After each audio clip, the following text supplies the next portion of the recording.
selamat pagi Jemaat sekalian yang terkasih. Bagaimana kabarnya? Saya berharap kita semua sehat-sehat dan senantiasa mengucap syukur kepada Tuhan.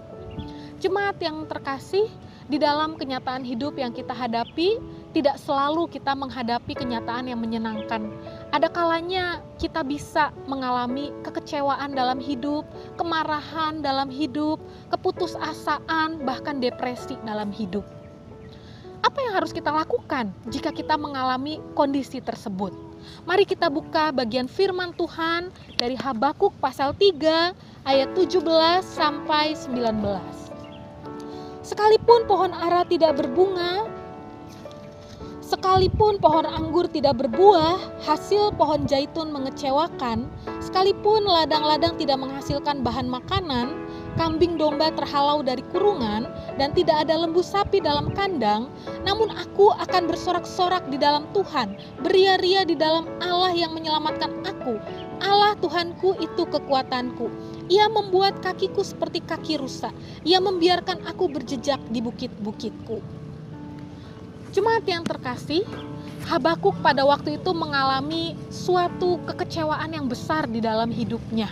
Ia mengalami putus asa karena Tuhan memperlihatkan kepadanya bahwa umat Tuhan akan mengalami penderitaan yang begitu panjang, baik itu penderitaan secara ekonomi, moralitas maupun spiritualitas.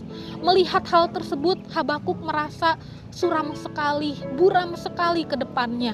Ia kecewa, ia putus asa. Di tengah kondisi itu, apa yang dilakukan Habakuk? Ia mengatakan, aku akan bersorak-sorak di dalam Tuhan.